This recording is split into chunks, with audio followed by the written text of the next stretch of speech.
Hello बच्चों, आइए देखते हैं एक प्रश्न। समांतर श्रेणी में तीन संख्या ज्ञात कीजिए जिनका योग 12 और गुणनफल 60 है। तो हम क्या करेंगे, दिए गए प्रश्न को हल करेंगे। तो यहाँ पे लिखेंगे मुख्य अवधारणा।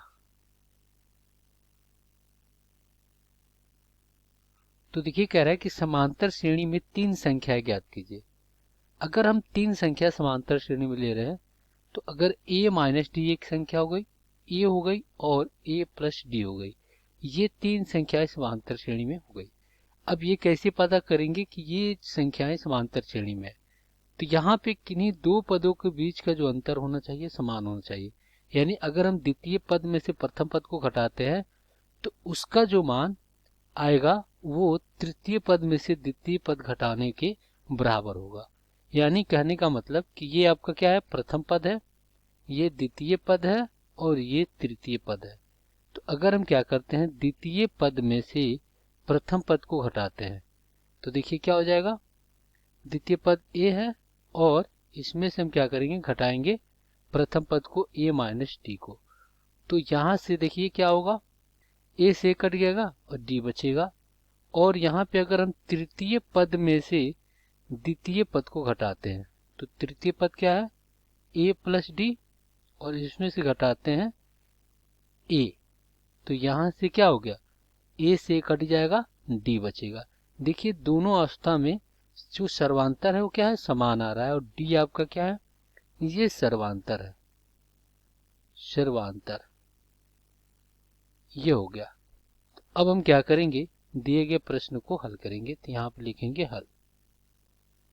तो यहाँ पे हम क्या कर रहे हैं, समांतर श्रेणी में यही पद ले रहे हैं। हम क्या कर रहे हैं, मान रहे हैं, माना समांतर समांतर श्रेणी के तीन तीन संख्याएं,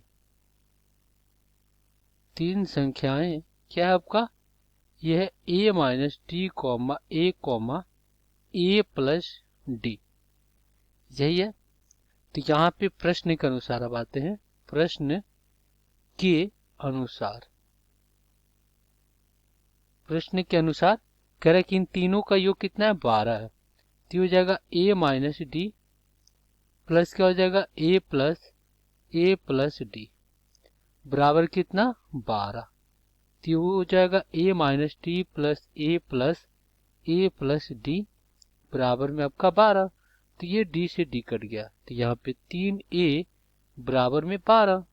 तो यहाँ से a बराबर क्या आ जाएगा, 12/3। तो ये 4 बार में कट जाएगा। तो जो हमें a प्राप्त हुआ वो कितना हो गया, 4 हो गया। अब तो यहाँ पे लिखेंगे पुनः पुनः प्रश्न से, पुनः प्रश्न से कह रहा है कि इनके तीनों का गुणफल कितना है, 60 है। तो क्या हो जाएगा, ये हो जाएगा a माइनस डी गुणे ए प्लस डी बराबर कितना है, 60 है। तो a तो हमें पता है, तो ये हो जाएगा 4 माइनस डी और गुणे में क्या हो जाएगा, 4 और गुणे में 4 प्लस डी बराबर कितना, 60। तो यहाँ से क्या आ जाएगा, 4 माइनस डी गुणे 4 प्लस डी बराबर में क्या हो जाएगा, 60/में। तो यहाँ पे क्या हो जाएगा, 15 चौको 60 हो जाएगा। इतना हो गया। अब देखिए ये a minus B A plus B है, तो हमें पता है कि a का वर्ग माइनस b का वर्ग क्या होता है, a प्लस बी ए कोष्ठ में और ये माइनस बी ए कोष्ठ में। तो इधर अपना क्या हो जाएगा, 4 का वर्ग और माइनस d का वर्ग बराबर में 15। तो यहाँ से 4 चौको 16 माइनस 15 बराबर क्या हो जाएगा, ये हो जाएगा आपका d का वर्ग। तो d का वर्ग बराबर कितना आ गया, 1 आ गया। तो d हमें प्लस माइनस कितना मिल गया, 1 मिल गया। तो यहाँ से d हमें, d का मान 2 प्राप्त हुआ, एक तो -1 और 1 तो हमें क्या मिल गया, d मिल गया। अब हम क्या करेंगे, वह तीन संख्याएं ज्ञात करेंगे। तो यहाँ पे लिखेंगे इसलिए इसलिए वह तीन संख्याएं संख्याएं जो कि समांतर श्रेणी में है, समांतर